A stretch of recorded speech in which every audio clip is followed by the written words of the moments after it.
You're listening to an Anderson Entertainment production.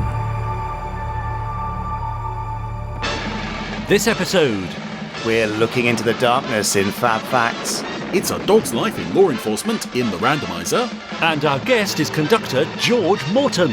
Oh, music to my ears. That's all coming up in Pod 213 of the Gerry Anderson Podcast.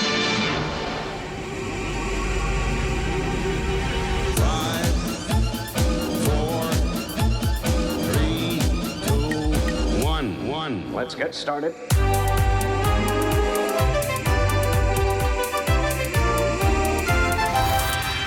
Let's go.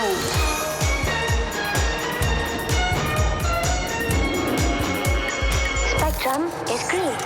The Gerry Anderson Podcast with Jamie Anderson and Richard James.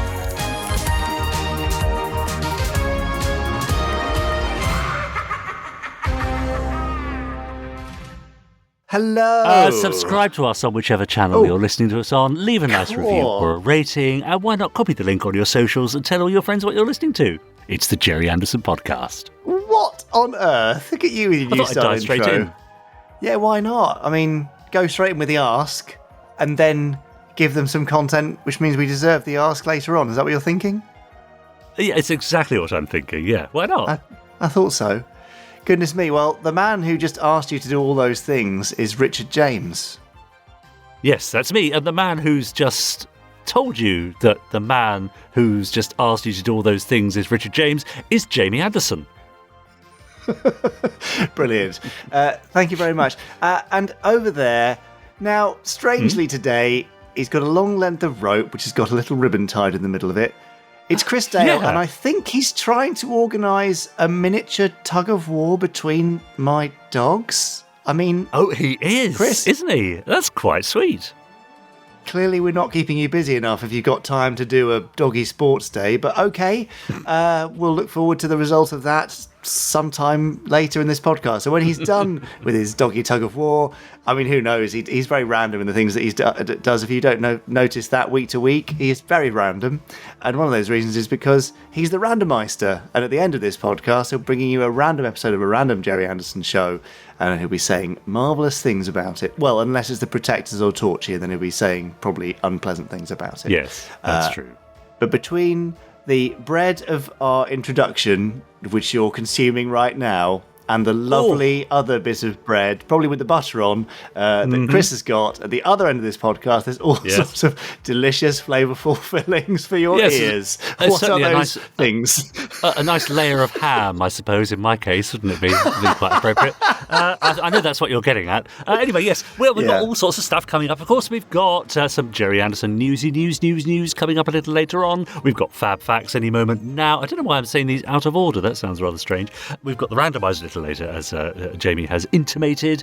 We'll be hearing from our wonderful Podsterons, of course, who've been emailing us at podcast@gerryanderson.com. They've been posting on our Facebook group, and they've been hashtagging us Gerry Anderson Podcast over on Twitter and commenting on our YouTube channel too. So I shall be reading out their comments as we go along. And your interview this week, Jamie, is with George Morton. Certainly is. With conductor George Morton, who was our conductor. Yes, he was our conductor at Standby for Action.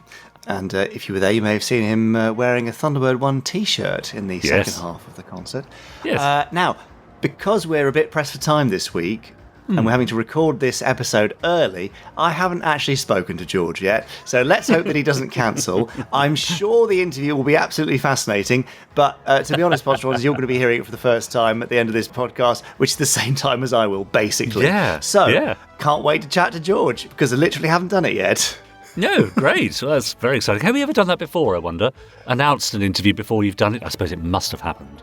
It's happened a few times, very rarely though, because we're normally a little bit better organised. But yes. It's my fault. It's my fault. The week we're recording this is a bonkers week where I'm actually in 5 cities over 6 days and not at home, so couldn't record during the week.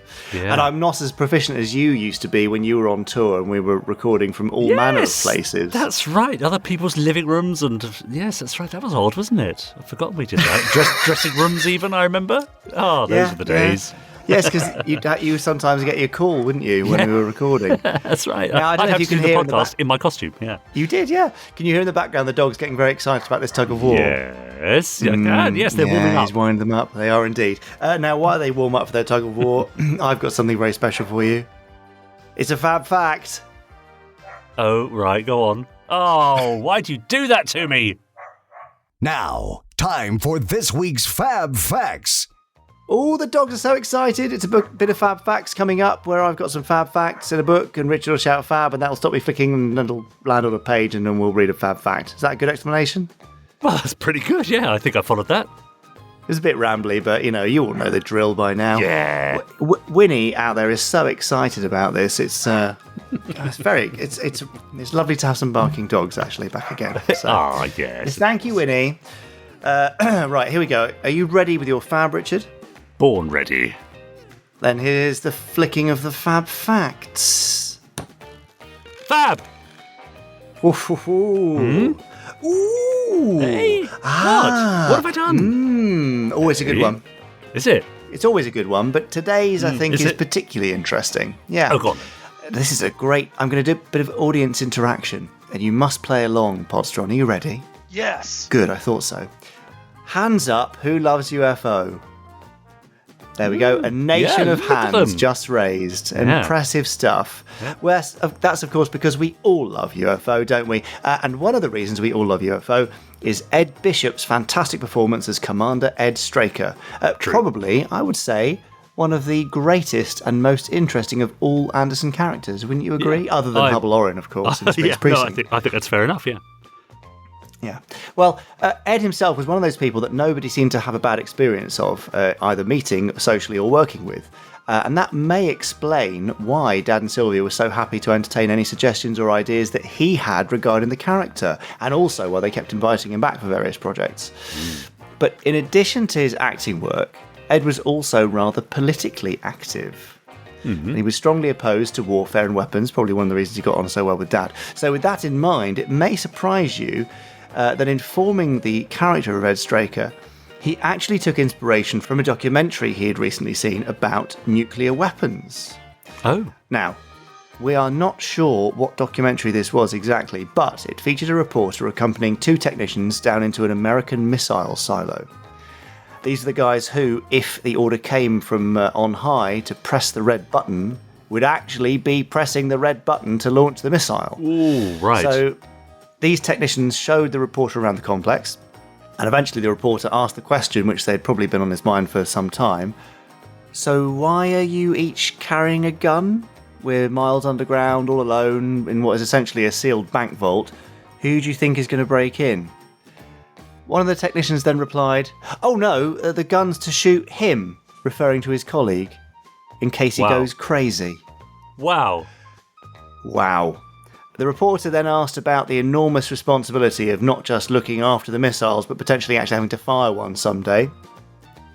You press this button, the missile's launched, you've got no idea where it's going, but you know it's potentially going to incinerate millions of people. Do you have any qualms about that? He asked. And without missing a beat, the technician coldly replied, "No qualms." Wow. Interesting guys, right? Yeah. Anyway, Ed later said that interview and the attitude of the anonymous missile technician was the germ of his portrayal of Straker. And you can definitely see that reflected in the character, particularly in the very early episode before they started fleshing out his backstory. But it also seems to have extended out onto the series as a whole. There are several episodes, for example, where a shadow operative is, or even an innocent civilian, is considered expendable if it means stopping the aliens or completing a mission. So, while a lot of the show's darker and more downbeat moments would have come from the writers, it's rather interesting, I think, that Ed was already thinking about bringing the same darkness to Straker before the cameras had even started rolling. And that's all thanks to some random American missile technician, a real person who was a massive influence on the character of Ed Straker, but as Ed himself admitted, probably wasn't much fun at parties. Well, I mean, that's a cheery Fab Fact, isn't it? Great. Well, thanks for that. But that's interesting. So fascinating, though. Yeah. So it's quite an emotionally cool performance, isn't it? And I think that really speaks to the genius of Ed Bishop, because how can you take an emotionally remote character and yet make it one of the most popular characters certainly in Gerry Anderson's genre? How do you do that? That's very clever, isn't it? Well, he was a clever guy and very talented, and his dad said multiple times he should have been like a Bond, really. He had all the talent and the charisma, and was a nice guy to work with, so that he should have gone really far in Hollywood, or certainly in Pinewood. But and a great friend to the fans, I remember as well. When we were shooting Space Precinct, I remember we went along to a convention in Watford, and he was there then and was very popular with the fans and was very, very friendly to them, which is rather nice. And I, sadly, didn't get a chance to talk to him, and I wish now, of course, that I had. Yeah, fascinating guy. I met him a couple of times at conventions, and again, always very kind and friendly. There's a picture of me and Dad and him somewhere. Nice. Very talented guy, and it was really interesting going through that Fab Fact actually, and kind of thinking, God, yes, I could actually really see that cold disconnectedness doing, the job that matters and getting it done, no matter the cost, be it to his colleague or to millions of people. It was, I follow orders, and that's what I do. Yeah. So amazing. Very nicely done, Ed Bishop. Yeah. If anybody has any idea what documentary that might have been, if you saw it, if you know of a title, we'd love to hear from you. Email us podcast@gerryanderson.com. But otherwise, that will bring us very neatly to the end of this week's Ed Fact. Oh, I didn't even get time to think about it. You didn't, did you? No. Ed Fact was great. Yeah, it doesn't get much better than that, does it? Now, would you like to hear from our lovely Podsterons, Jamie? Oh, of course, yes, please. Okay, well, that's just as well, because I've got a few emails here from some of our lovely listeners who've been emailing at podcast@gerryanderson.com.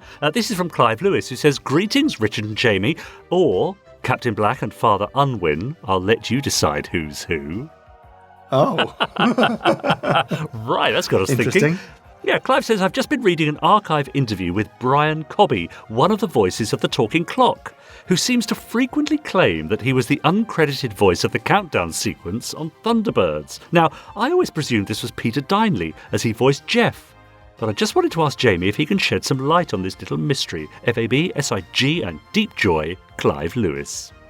No, it was Peter Dineley. Brian Cobby claimed it for ages, but there's no evidence of that whatsoever.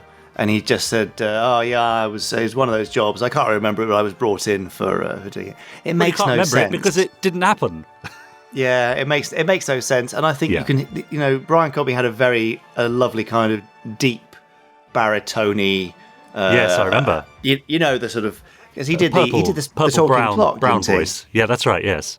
At the third stroke, the time sponsored by Accurist will be. That's it. Yeah.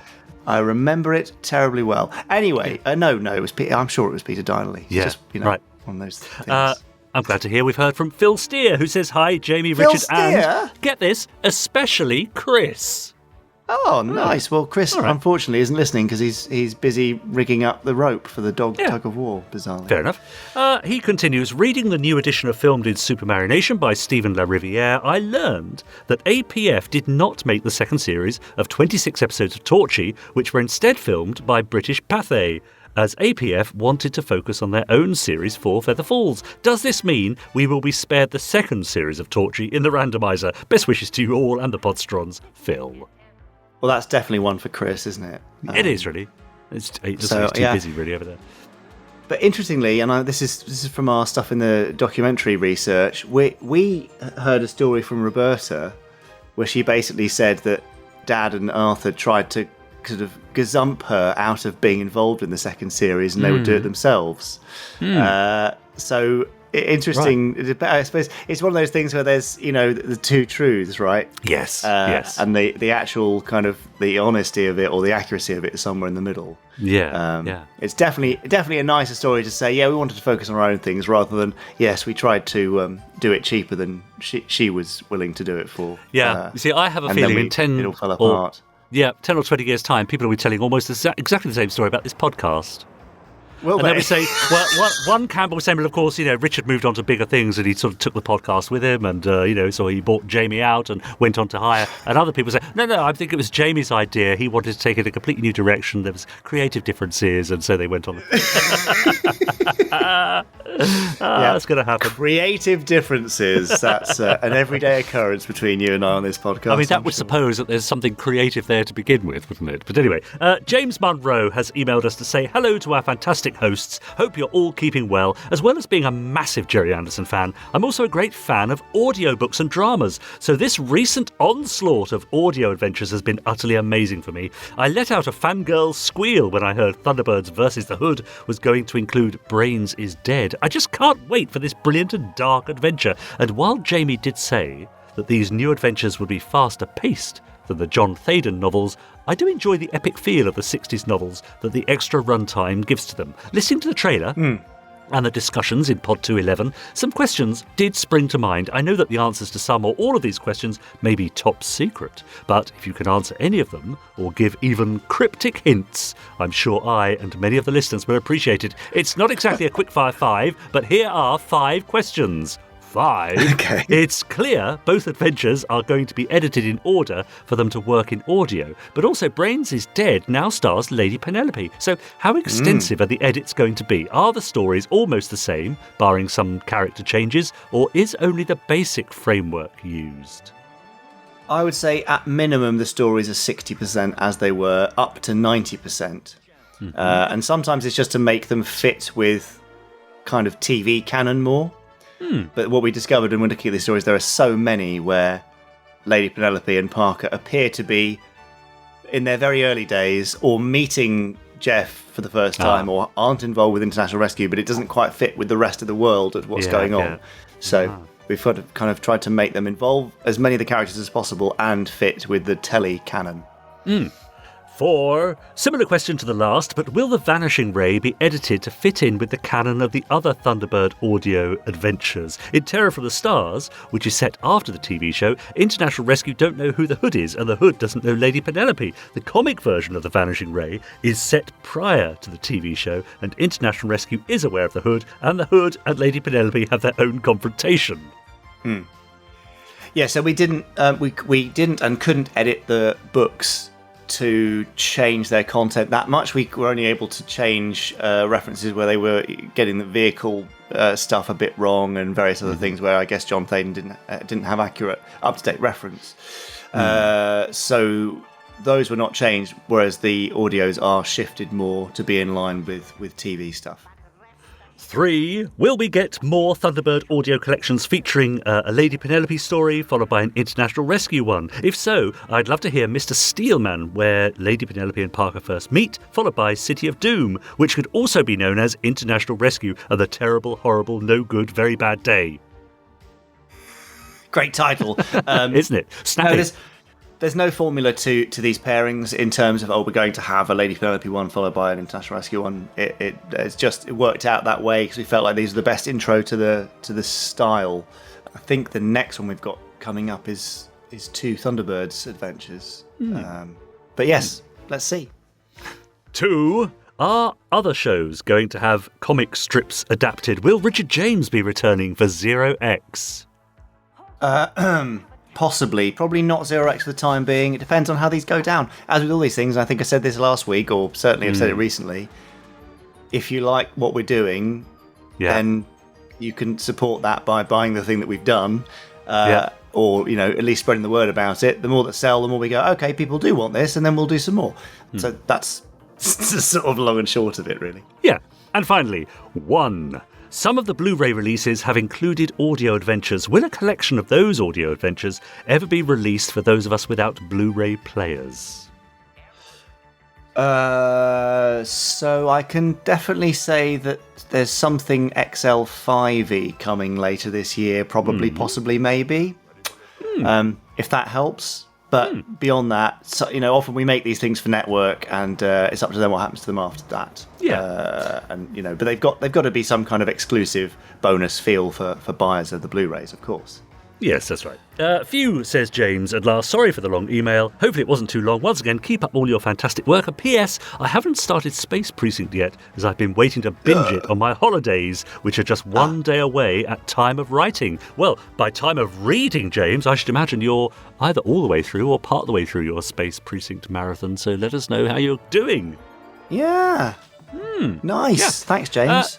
Absolutely. All for now, but do keep your emails coming in to podcast@gerryanderson.com, and I will do my best to read them out next time. You always do your best, and it's always lovely. I try, yeah. Richard James, would you like some Gerry Anderson news? Oh, yes, please. I was trying to work out how to do that with okay. Okay, then. No, it doesn't really work. Well, no, I'd leave it.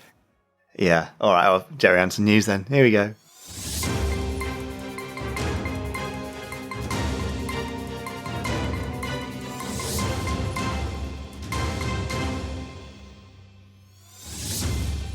It's the Gerry Anderson Newsy news.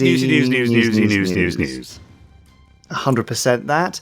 I would like to open this edition of the Gerry Anderson News with a special trailer for you, Podsterons. How would you like that? Sounds great.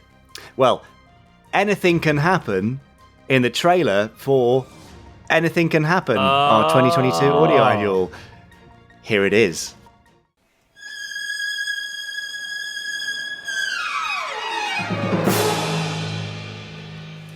Anything Can Happen, Audio Annual 2022, read by Nicholas Briggs and Wayne Forrester.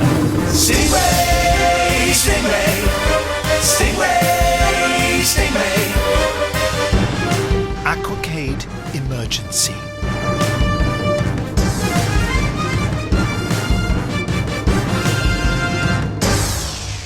With a shuddering crash, the Terrorfish hit the bottom. In the second before he lost consciousness, Troy saw the whole tail section of the aquamphibian craft come away from the main body. And then the blinding flash of an explosion tore his hands from the rudder and rolled him backwards and over into numbing oblivion. Marineville must go. Launch Stingray! He yelled at Troy. Get out there and take up action stations facing this headquarters.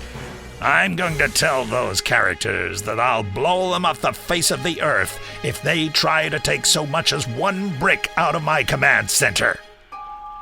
But Commander, pleaded Troy, you can't be serious. 5, 4, 3, 2, 1.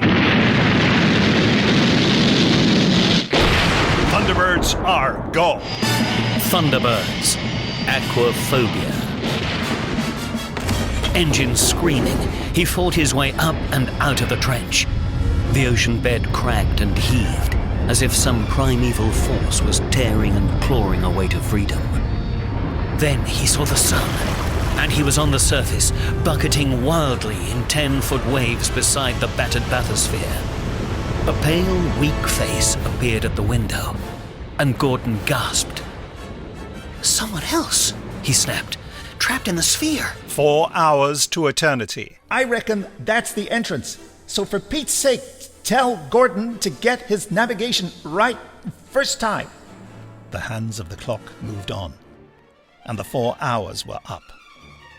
Inside the vault, the raiders would be gasping for their last ounce of oxygen.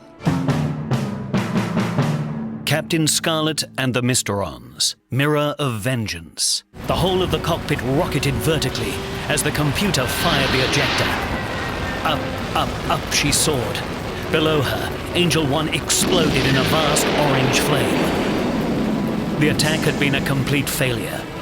Mirror One continued on its path of devastation. The Midas Menace. Suddenly, the 2 SPVs which had just returned to position raced forward in a suicidal attack on the giant rumbling monsters bearing down on the gold vaults. With a metal-searing crash, the lead SPVs rammed the front tank square in its tracks. The huge links of the Caterpillar wheels bit deep into the SPV's front, pulling the vehicle down and under in a crushing, tearing action. Joe 90, the Cracksman. With Joe in the lead, the prisoners moved towards the main gate. It was just then that the guards arrived. Like black avenging angels, they dropped from the darkness of the prison walls upon the unsuspecting prisoners below. Long wooden truncheons flashed in the moonlight, and heads cracked as the weapons met their mark. One of the first to go under the torrent of blows was Joe himself.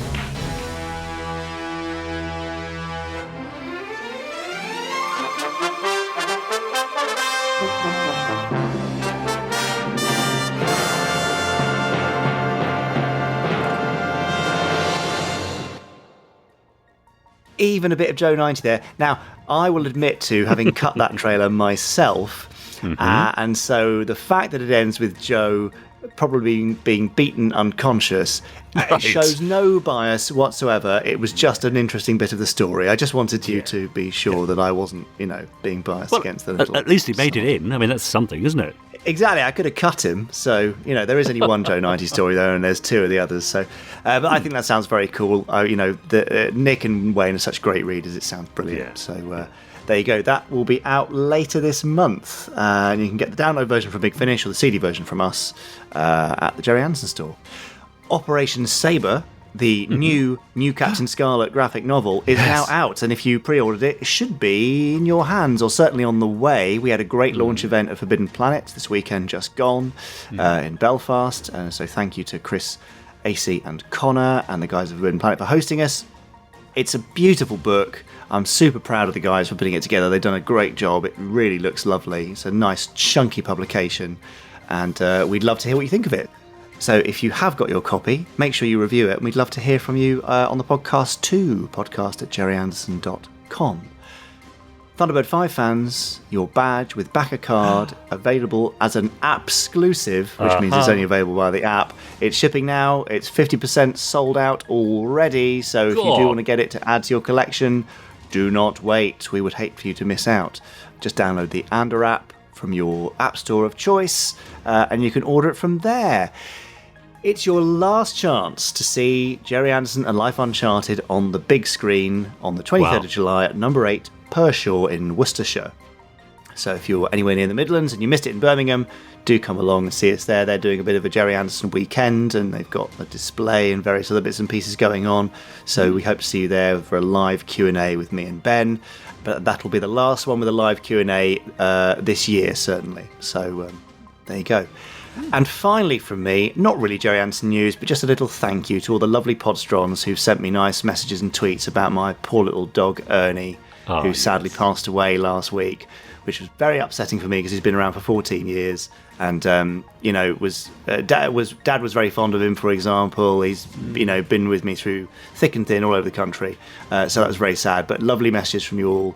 And a particular note to Pen Quiller. Thank you, Pen, who sent a lovely little kind of, I'm trying to think of the word. It's a little quote about pets and their role in your life, and it was really lovely. So thank you, all of you. That's all, though. I'll stop talking mushy stuff now, and we can return to Gerry Anderson podcasty things as usual.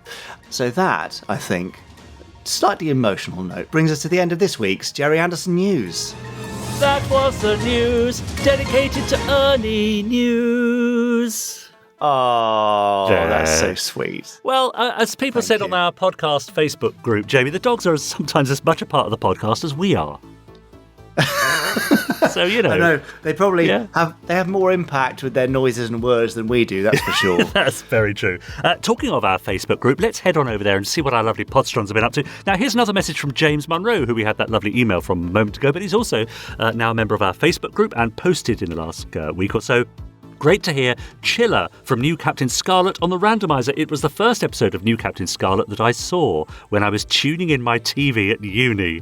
I was checking all the channels were correct, then paused when I hit channel 4, thinking, what I just saw on ITV kind of looked like Captain Scarlet. So I flicked back and spent the next few minutes first trying to work out if it was indeed Captain Scarlet, and being so thrilled when it was, followed by being very confused as to why Scarlet was a ghost in this version. Oh.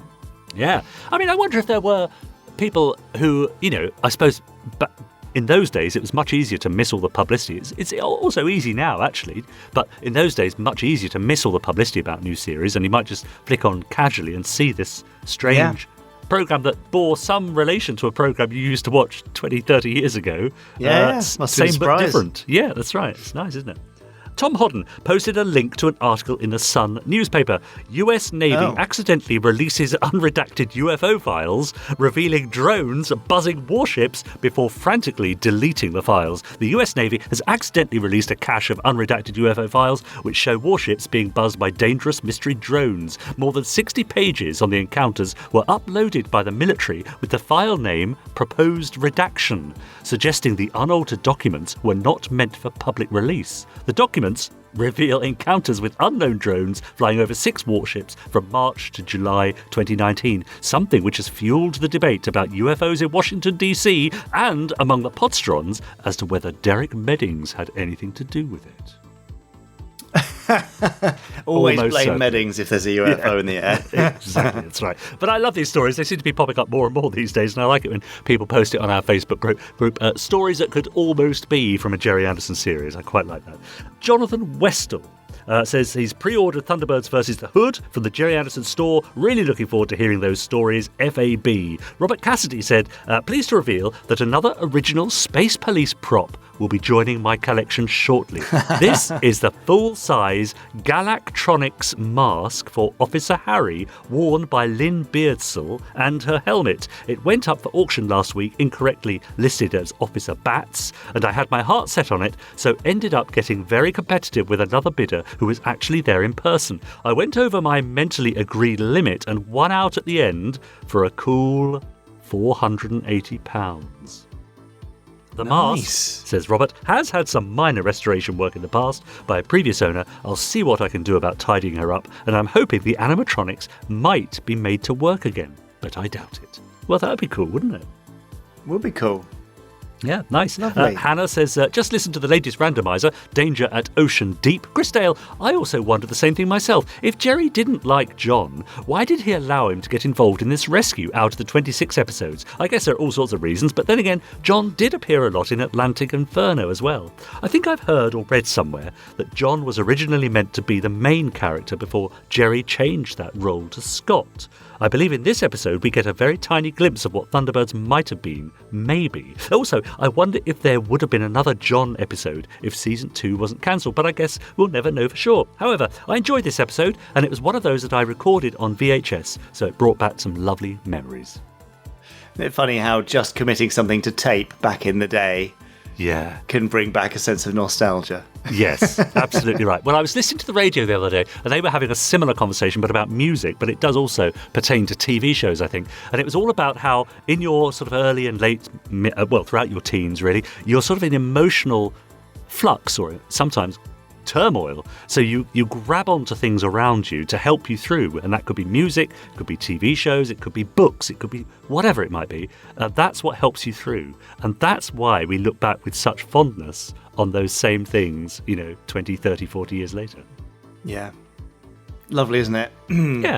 Yeah. Funny brain wanting that nostalgic comfort, but it's great. Yeah. That's right. Keith Gooch says, I've read Operation Sabre, and I have to say, in my humble opinion, it's the best Captain Scarlet comic strip of any iteration committed to paper. Great story by Chris Thompson, great artwork by Connor Flanagan. Could have been the first episode of Season 3 of the television series. Not to put anyone off, but if you look closely in one panel, Torchy the Battery Boy makes an ever so brief appearance. Really? One of many Easter eggs that are in there. Yes, great. Connor and the guys work to put in lots of little hints in there. It's rather lovely. Yeah, I like that idea that it's the first episode of Season 3 as well. It really is the continuing adventures, isn't it? Which is great. Oh, absolutely. It really does feel like it. It's really lovely. Yeah, even if you've not tried New Scarlet, I think you can love it. Even as a classic Scarlet fan. So do get a copy if you're at all interested in comics and graphic novels. thanks to Sean Raven, who posted a link on our Facebook group to this little gem from the BBC Archive Facebook page, which features Stanley Unwin interviewing Peter Hawkins, who was the voice of many things, but in this instance of Bill and Ben. Now have a listen to this. Mrs. Rawlins of Stoke asks, I've been watching the Flower Pot Men for a long time, with my children, of course. Who is the man who does the voices of Bill and Ben? His name is Peter Hawkins, and our special correspondent, who seems to be the very man to tackle him on the subject, asked him how long he'd been doing this sort of thing.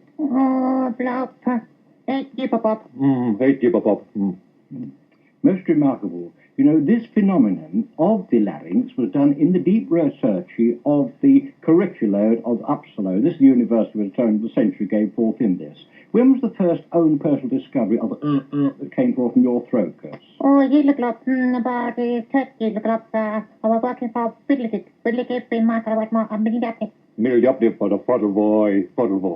Yes. This is a typical demonstration of the range of through 4 or several octavi in the one chesky, deep basso profundo.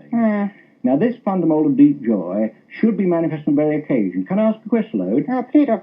When you're doing a deep sleeve, a half-past froom in the early morning, or perhaps a siesta in the afterlubrious, do you find sometimes that there's a sudden waking up, not a nightmare or that sluffily before, but does this come forth at those times at all? Never. No, never. I'll sleep very hard on a love mutlet, with the body waiting in the middle, Love, sleep. Very tranquil, lovely, yes. As a matter of fact, funny thing happened. I was watching Ben and Bill one day, and Ben was doing a very fine tilty curtsy on the fulcrum, rotating, and up came Bill with a little left hook under the chin. Plop up. Yes. Plop up.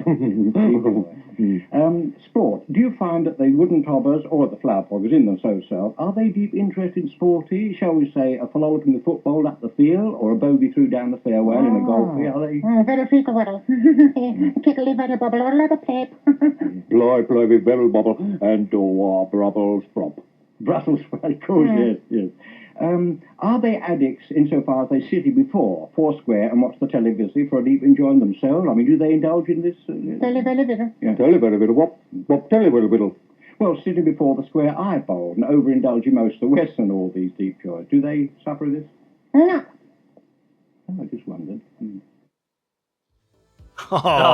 you that see, lovely? Now, a question, I don't know this, Jamie, but do you know, did Stanley Unwin, he seems to come up with these phrases off the cuff, doesn't he?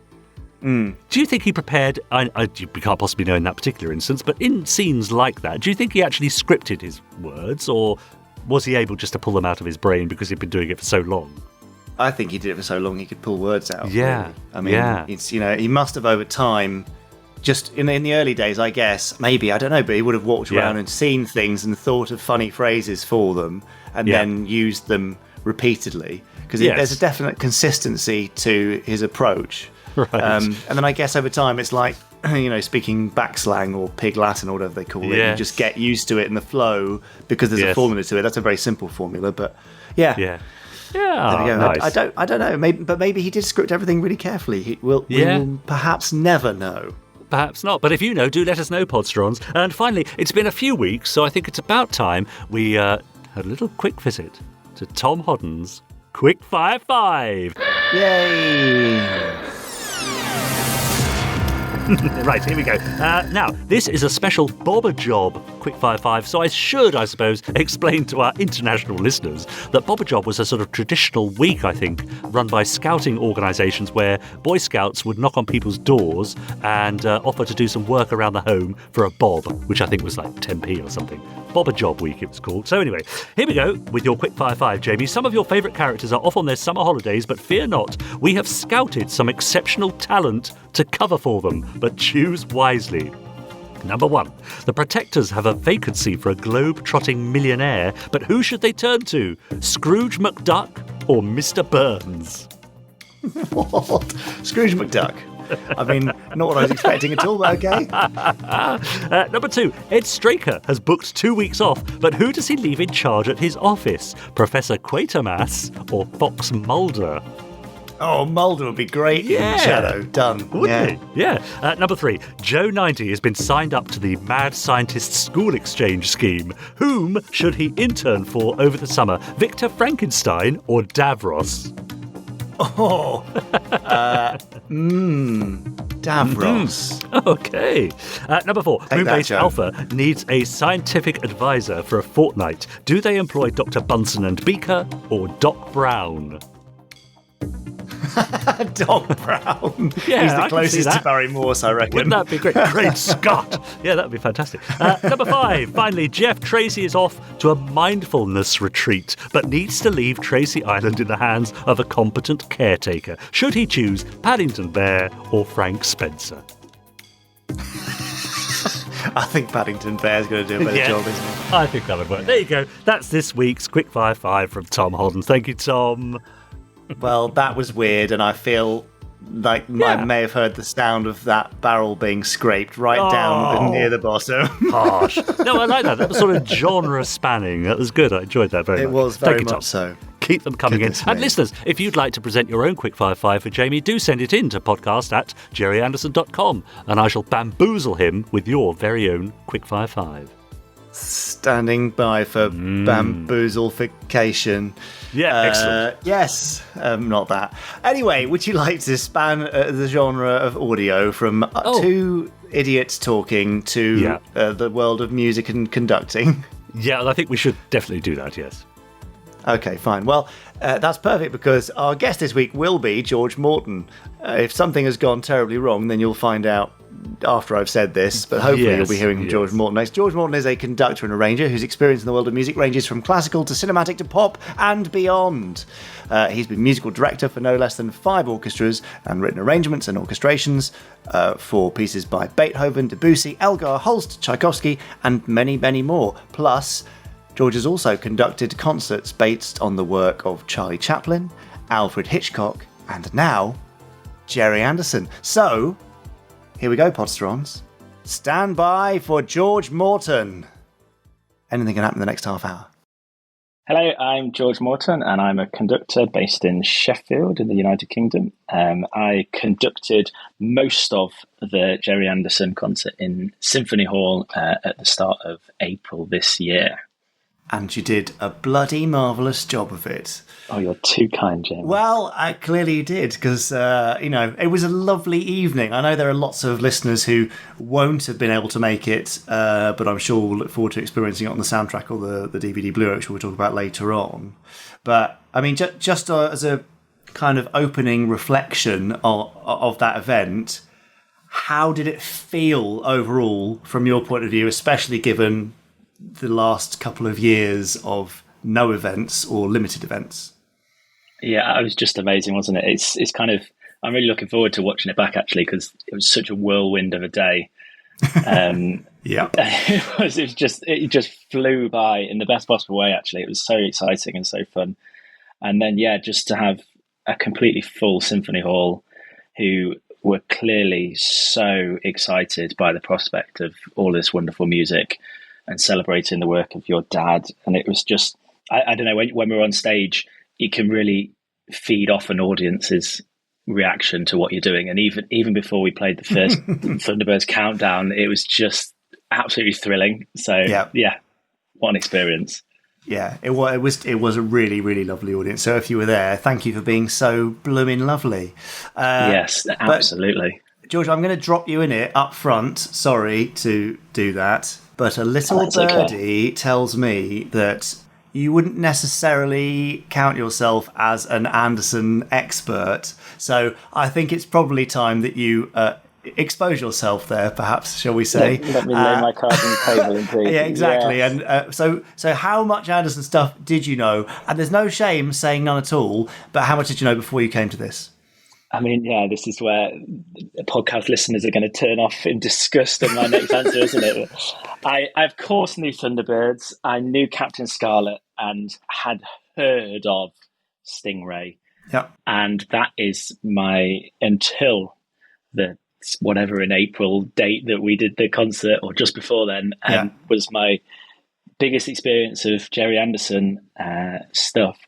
But we had, when I was a child, we had Tracy Island. So I was born in 1990, and so when I was very, very young, it was when they brought Thunderbirds back. Yeah, it was early 90s, wasn't it? And then obviously the Blue Peter, paper mache, Tracy Island in the airing cupboard. And I don't remember it being made, but my dad says about how he made this Tracy Island, and it was in the airing cupboard for weeks and weeks and weeks and weeks and weeks before it dried, which I think is probably the experience for lots of people who made these Tracy Islands.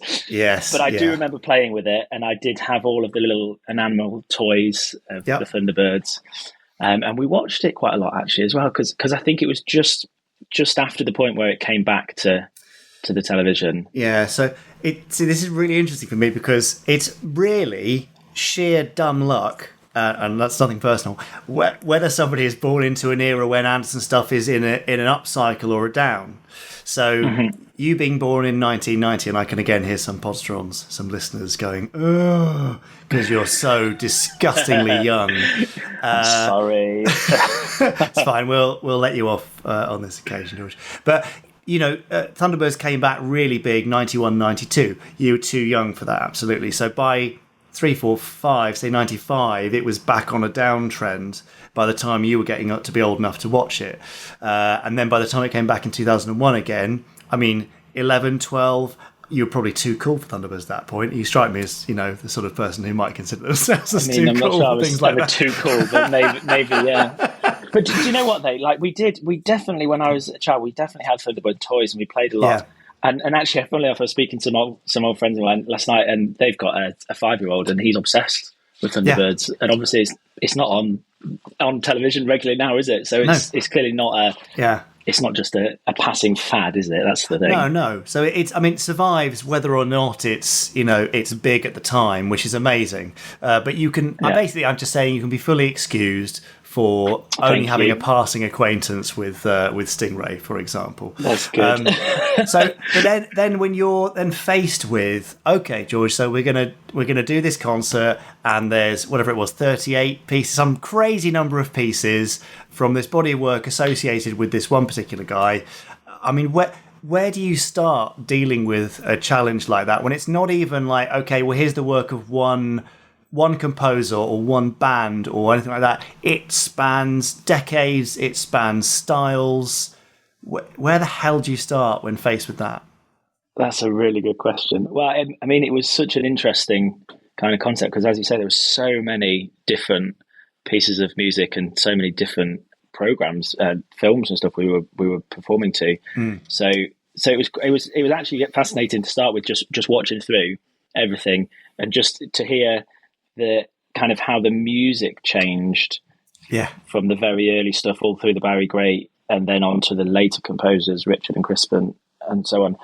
And then actually just to see how the techniques of what your dad and the company did was fascinating because obviously I had a very strong image in my mind of what Thunderbirds was and what Captain Scarlet was. And then you can see the really early days of that, can't you, in the first, was it Twizzle, the very first one? Yeah.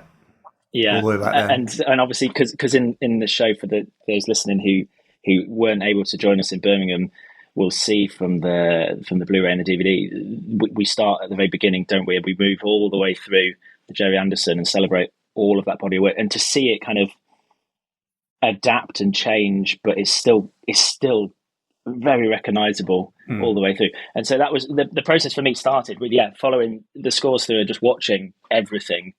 And it was quite hard to start with the first because you try and look at the score and follow and figure out what's happening, but also there's just so much great stuff going on screen. It's a bit distracting. A bit distracting, yeah. and so I guess it was my process for putting together pieces of music to moving picture stuff it's a first watch in just kind of completely naive to everything, just watch through, don't worry, don't kind of stress about the music, and then go back and bit by bit work it up.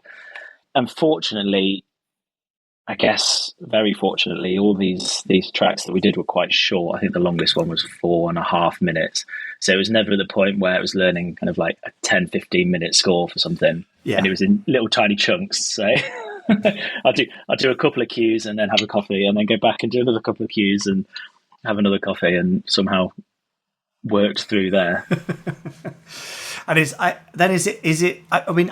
I am very basically musically trained, right? I mean, we're talking like grade 5 piano and grade 8 flute many years ago. Oh, that's not that basic, Jamie. That's pretty good. It becomes more basic with time going on and when you don't play those things anymore. Okay, so I've got a kind of tiny idea in my head, but there'll be lots of people who don't really know anything at all about the process of this. So you watch the stuff, you get a feel for it, and then what is it as a conductor that you're looking out for? What become the big challenges? What become the key things to hit? And what are you scribbling on scores? Gosh, what a question. So for this show, the Standby for Action concert, it was all on click track for me. So I had a click in my ear, as you know. And so that makes it much easier in a sense that I can start each cue in the right place, basically. Yep. So I'm not just guessing where to start and thinking, and the correct tempos, the correct speeds are generally there. But then I don't tend to rely on the click that much because a click's very inhuman, isn't it? It's not got that kind of lovely... Because when you listen to how these soundtracks were recorded, they were naturally played by people. They the earlier ones, particularly with the orchestras. Yeah. And when you listen to all kind of film soundtracks over the years, like if you listen to the early Hollywood stuff in the 30s and 40s, it was absolutely world-class musicians doing it. And so the last thing we want is to make it robotic and feel like it's absolutely. So the click helps, but then for my personal process, and I think we all do it different as conductors, but I find places on the screen that are kind of sync points. So for a lot of the show that we did in Birmingham, it was kind of opening credits, wasn't it? So there'd be a point where there's a definitive directed by or music by or something that would come on the screen, and so that would go into my score, exact point in the score in the bar where that should sync up. And if it syncs up, then happy days. If it doesn't, then I can adjust the next few bars slightly and get that in. Quick!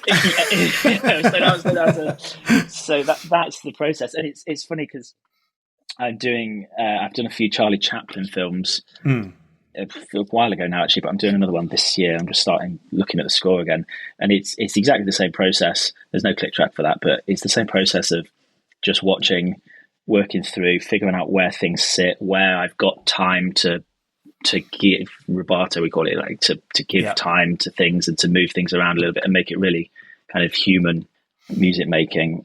And then where there's time to go, actually, no, this needs to go straight away. My beat, my tempo. and I think that worked in the Gerry Anderson show really nicely, actually, in the Standby for Action concert, because there's so much lovely expressive music and there's so much fun in all of the scores. There's none of the scores, like turning the page in the concert and thinking, what's next? I didn't turn the page and go, oh no, there's not this one. There's every single one. Like genuinely, every single one had something magical about it. Yeah. All the way through from those original Barry Gray, the songs and the music, all through to the last Captain Scarlet, the new Captain Scarlet music, and Richard's music. I mean, I didn't conduct Richard Harvey's piece, sadly, because Terrorhawks is fantastic, isn't it? But all of that music is so fun. It's just got elements. Oh, it's brilliant. Loved it. Can you tell? We can see that you're having fun up there, I think, despite it probably being quite an exhausting thing. I mean, yeah, understandably, it's pretty relentless, right? But in that preparation process, though, and there's no bad thing to say that any one pieces or many of these pieces might have been particularly daunting, I guess. But did you go through and think, oh, okay, this is the one in any kind of race, in any piece, in any whatever you do in life where there's kind of effort exerted, there's a bit of it which is going to be the most challenging, right? So in this, what piece or pieces were the most challenging? It was towards the end of the concert as well, which was the thing, because obviously when you're doing a concert, you think you want to get the hard stuff out of the way, and then but no. I mean, it's funny. The second half of the show started with this amazing medley of music, and it was the film was a tribute to your dad, wasn't it? And it was just beautiful, the legacy music, Barry Gray, and that was the one where I could just relax, and it was all so lovely, and just there's no stress about getting things in time. There was no stress about trying to figure out weird time signatures and stuff like that.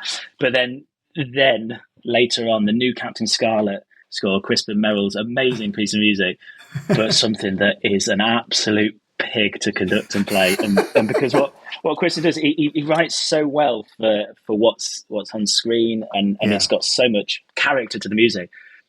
But the big kind of theme to New Captain Scarlet is in 7/8 time, so it's not kind of standard.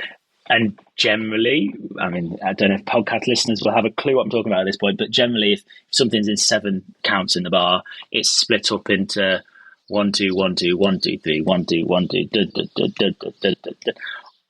and generally stays the same. Crispin moves where that stress on the beat is every other bar and where it is, and so it just. And so that was one where it's approaching, and then that's the one where I turned over in the concert and went, "Oh no, this is now I've got to concentrate time." And then immediately after that was the Hood and the Fire Flash from the Thunderbirds episode Trapped in the Sky, and it was that medley of Trapped in the Sky music, which is just also some of the best music that Barry Gray wrote. But trying to sync all of that up with all of that, the landing jet, isn't it? And then the whole, because it went seamlessly from that into a march into the very end music of the show, piece. And it's just the piano, which beautifully played by Gemma, the piano player, was just stunning. So it was that point in the show. I loved every second. Don't get me wrong, but it's then you turn over the score and go, this is now time to to not think about anything else, not think about what I'm going to have for my first drink at the end of the concert, what they're dressed like in row 3 of the audience, because by the way, everyone who came was dressed amazingly. Yes, yeah, absolutely, and the orchestra, and the orchestra, of course, yeah. And so that was the time to actually really 100% focus. Yeah, I bet that was challenging. Although I get the feeling that by the time you get to the lounge kind of piano piece, that to me has had the same kind of feeling as the legacy piece once it's going, like a certain kind of swinging ease to it, right? So once you got there, you must have felt like, oh, phew, okay, we're just into the flow now. Exactly. And also that lounge piano piece until the very last 10 seconds of it was just Gemma on piano. Oh, and thanks, so Gemma. I didn't actually, it's one of those magical moments where it's got to sync up somehow to the picture a little bit, because we've got to end at the right place. And at that point, it was a bit like Legacy again. It was lots of lovely images of you and your family and your dad, which I haven't seen. I didn't see it because I was rushing around the backstage to do something. So because people were like, "Oh, that stuff over the piano was so lovely," and I didn't see it. It was beautiful. Oh man, you'll have to. Have you not seen it back? We're working on the DVD now, so I'm watching it back now. So I'm not up to that yet, but when we get there, I'm going to enjoy it. You'll love it. It's beautiful. And the thing is, it's one of those amazing moments where in the rehearsal, Gemma played it, and I'd not even given her any instruction or anything. She just sat there and played it, and it worked perfectly. And I didn't have to do anything, and just stood and listened. And it's just amazing piano player, and so musical. And it worked so nicely with all of that. And that was what was so nice. I mean, that'll be on the Blu-ray, will it? Yes. That track, yeah, great, and on the DVD. Yeah. And so listeners will hear it's a bit like a snapshot of the whole concert, wasn't it? Because it went very early in your dad's career, right through, and shown pictures. I won't spoil it too much, but all of these amazing pictures of his life.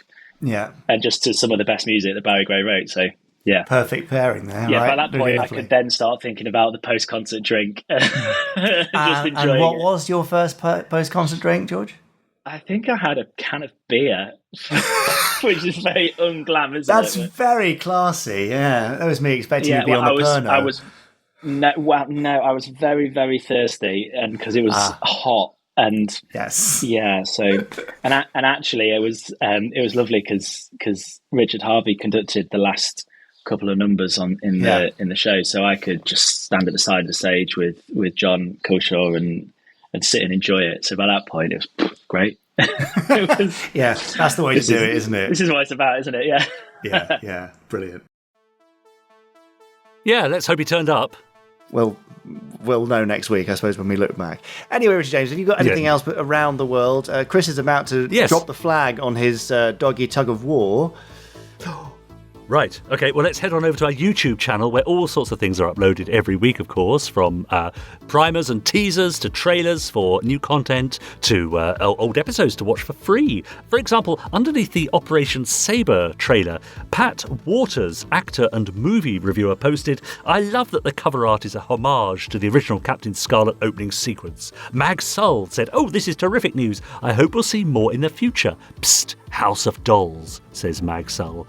Dan the Man, 2150 AD, says, "Always love Wayne Forrester when he comes back to do Anderson projects. I love his voice. He easily made Scarlet his own. Following Francis Matthews was no small feat, and yet he did it anyway. Very excited to get my copy from Anderson Insiders, as new Captain Scarlet has gone up in my estimation since I got it on Blu-ray. I can't wait to see what comes next." And Mark H finally says, "Oh, available on my birthday. How nice. I might look into this. I love the trailer. SIG." So that seems to be going down rather well, doesn't it? Yeah, well, happy birthday for Sunday Just Gone, in that case. Yeah, lovely. Yeah, that's good. We've got a little FAB Facts video up at the moment about the influence of Captain Scarlet's Spectrum pursuit vehicle. You remember we were talking about how it had inspired the design for the lacy, rugged hard drives that I know a few of you have out there because you posted pictures to me.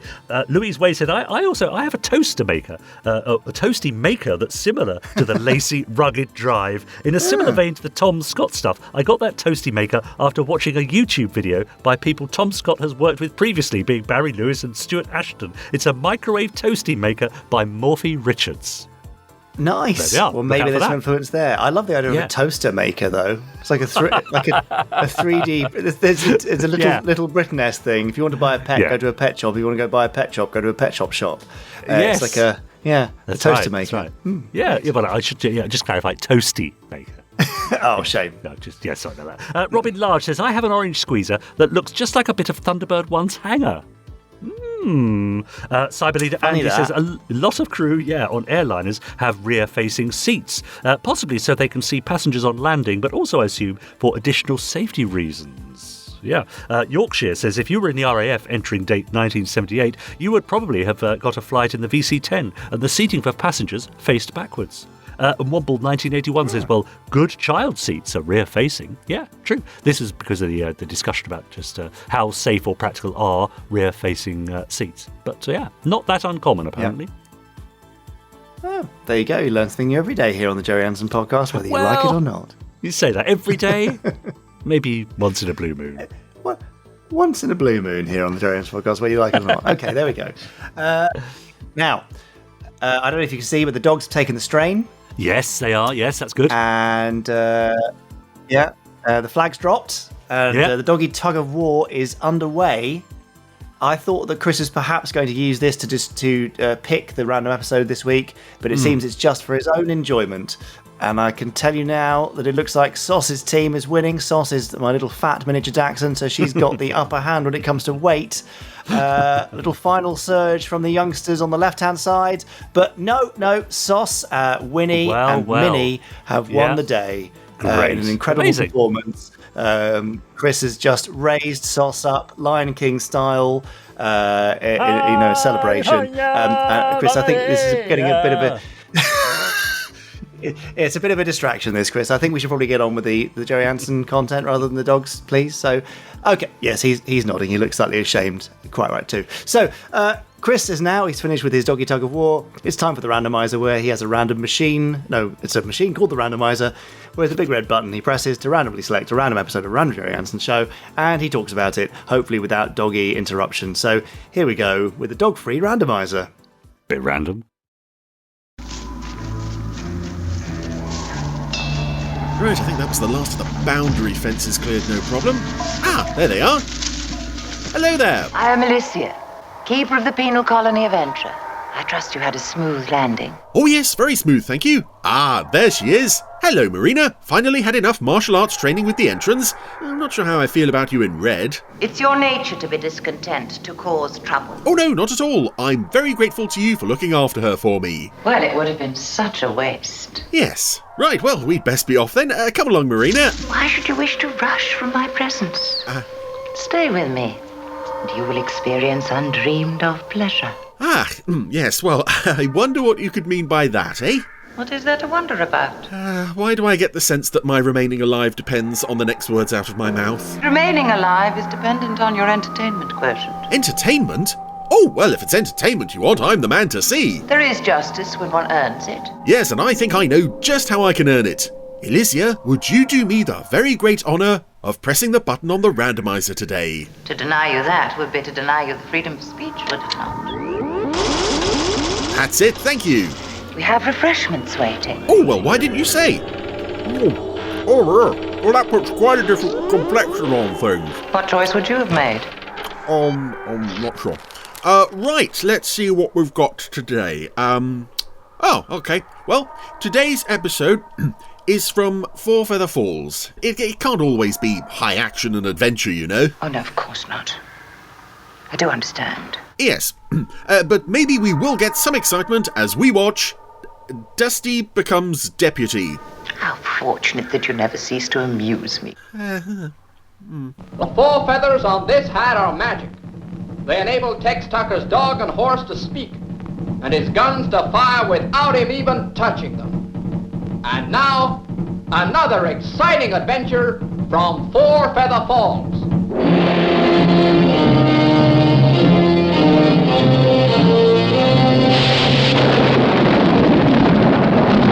Well, here we are, back in Four Feather Falls already. We were only here. It doesn't feel like it was too long ago. It was in fact 6 weeks.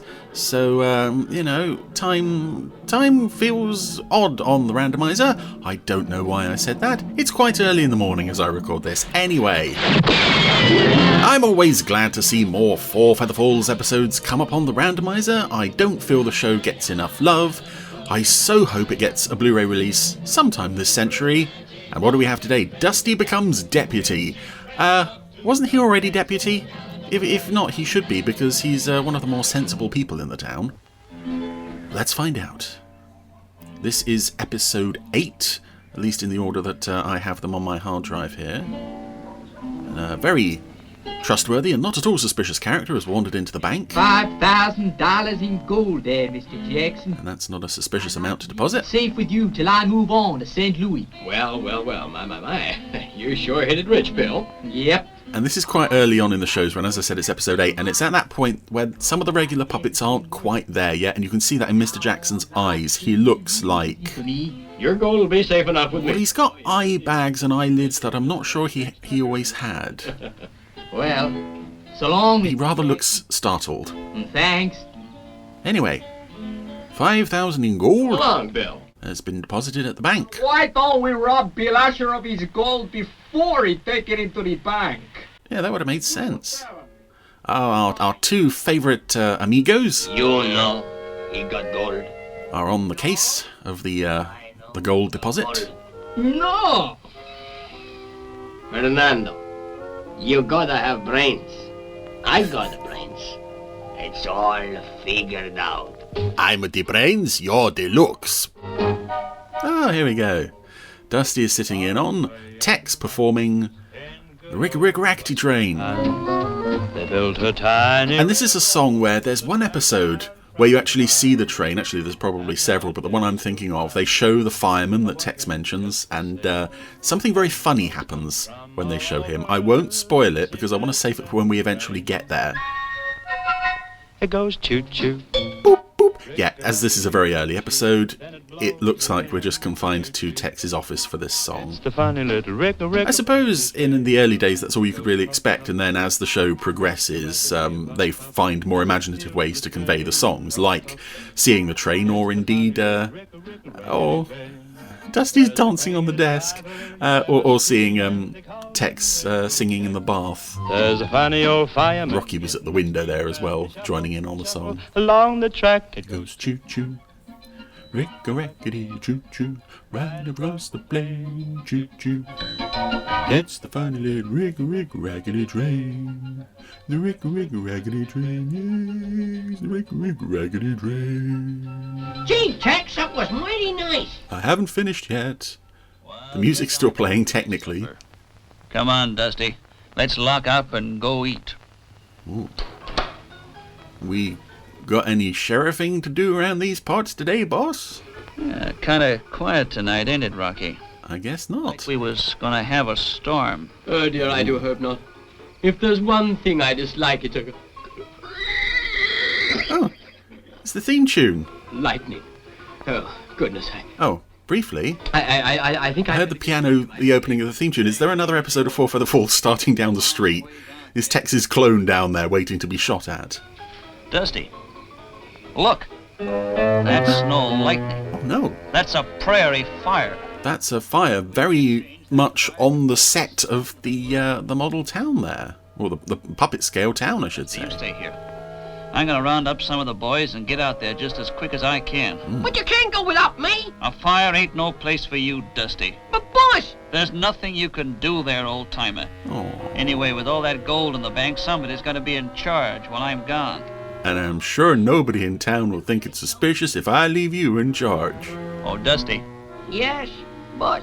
Seeing as how you're gonna look after things for me, Here it comes. I hereby appoint you to be Deputy Sheriff of 4 Feather Falls. Yes! Finally! Gee, thanks, boss. Oh. Keep the peace while you're gone.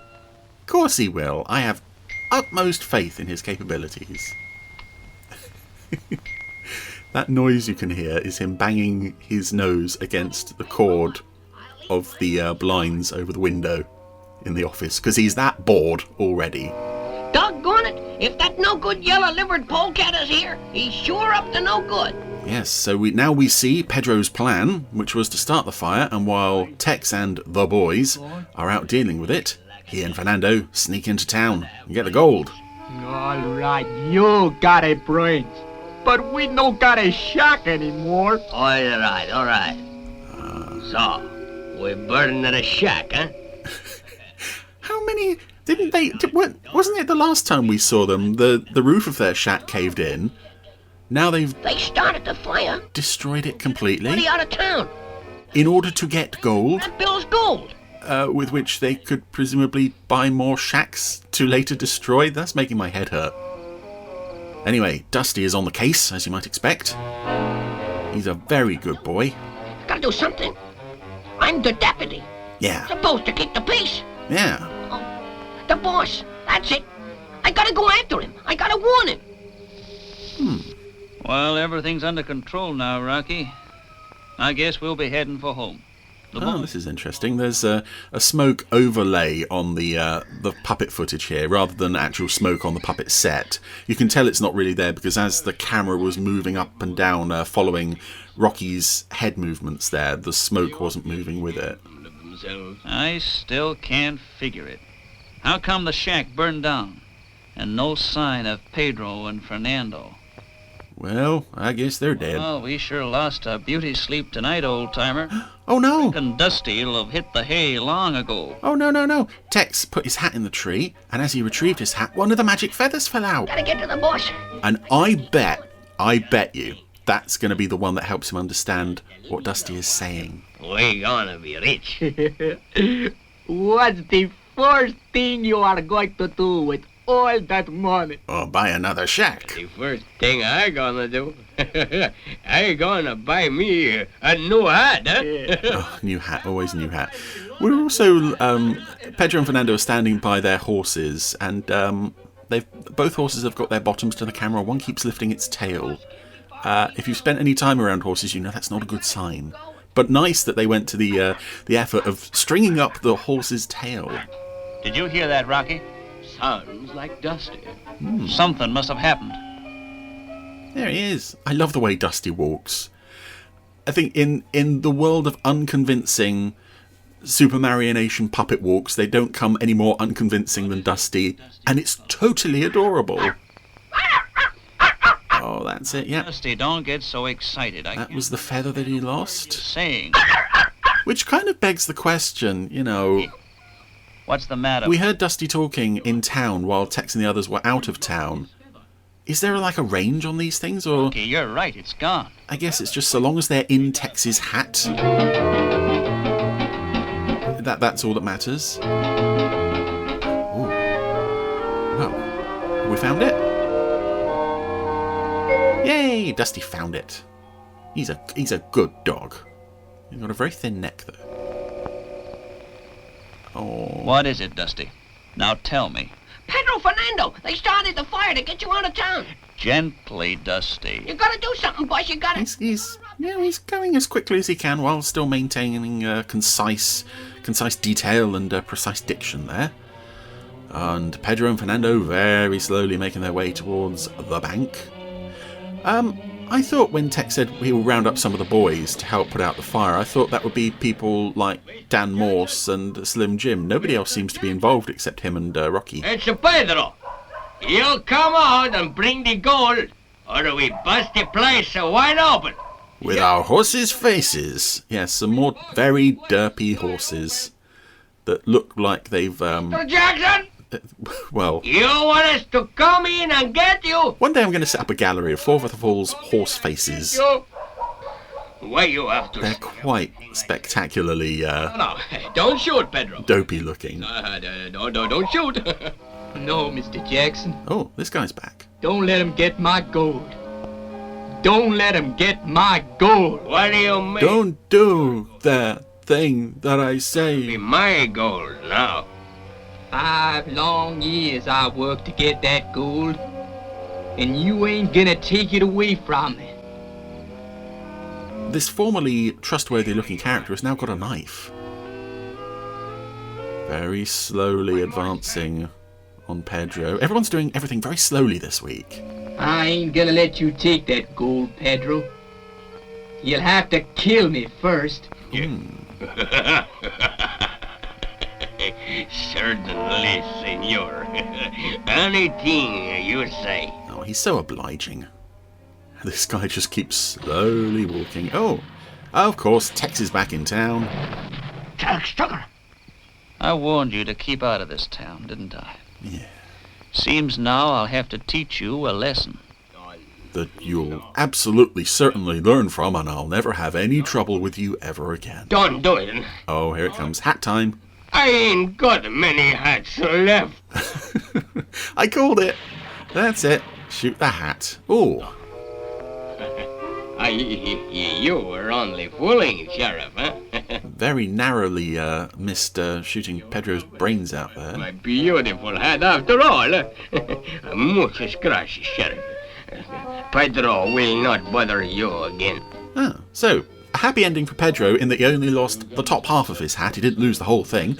And that was Dusty Becomes Deputy. Well, for a title, Dusty Becomes Deputy, I was kind of hoping we might get more of a focus on Dusty, perhaps with a scene at the end saying, well, old-timer, you really came through for us there and really saved the day. But no, it didn't seem to be particularly Dusty-focused, unfortunately, which is a shame because that is a character that I really like.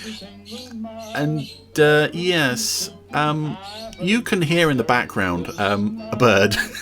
That's Silver. As this episode wasn't going to be very long, I didn't do anything to silence him or move him. But you can tell he's got some strong feelings on this episode as well. So a thoroughly, average episode of Four Feather Falls. Kind of wanted a bit more Dusty action, really. It seemed like a shame that he didn't get more to do at the end there, unfortunately. Yes, I'm telling them! Oh, dear. Four Feather Falls. Four Feather Falls. There's always magic in the air. Yes, whenever you're in town, they'll never let you down. You'll always find a vacant chair, as they say.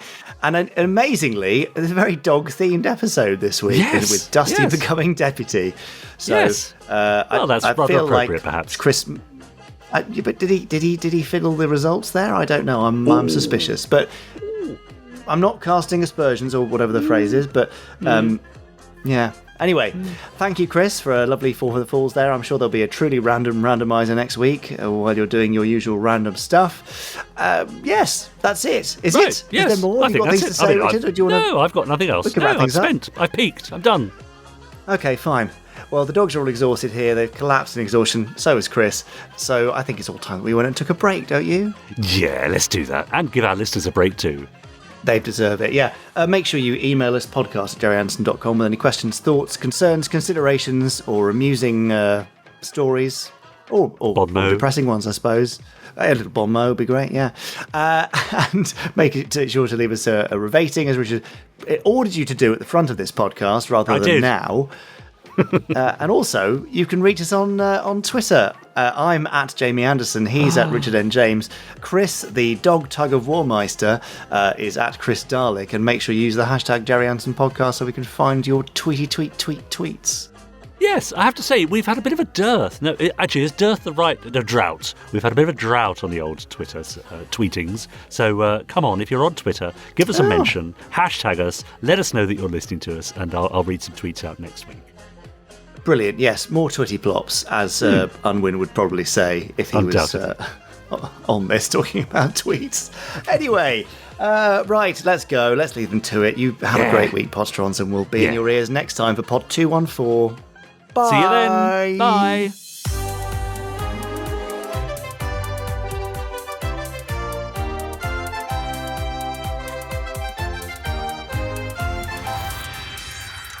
Stage 1 complete. Let's go.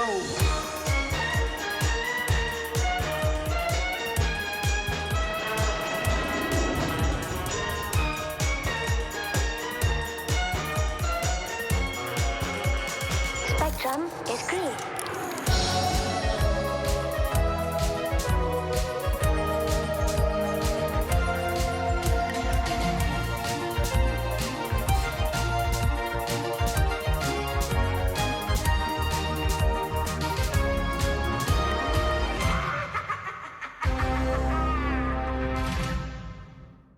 I think that's the first time at the end of a podcast that I've actually waved. I don't know why I did that. I saw you waving. No, I don't know why you did that. I think it's but no one's watching, Jamie. I mean, that's why I just do it sometimes in my dressing gown. Isn't it? I got really into their farewell. Yeah. Yes, or even out of it, which is even more terrifying. That has happened. Yes, that's true. Yeah. Do you want to see my T-shirt that I'm wearing today? Yeah, go on then. Don't wake me up until I'm having the coffee. Yeah, nice. Yeah. And it's a very good, accurate likeness of you on there as well. Well, it's actually by a designer, in inverted commas, called Marcus Pork, who is a social media sensation. I see. Yeah, very amusing. And I bought it because I did think I like coffee and it looks a bit like me. Yeah, so he could be my sort of uncle, I reckon, in the way that he looks. Anyway, enough of that. Okay. You're wearing a Gallifrey T-shirt. You're totally off-brand. At least mine looks like me, whereas you're on blooming Doctor Who. So yeah, sorry about that. Yes, I will catch you next time, and make sure you do have a better choice of clothing, please. Thank you. Oh well, I'll look for my Joe 90 top. How's that? Goodbye, Richard. Oh, well, that went down well. Bye. You have been listening to the Gerry Anderson Podcast. Wasn't it fun? You have been listening to an Anderson Entertainment production.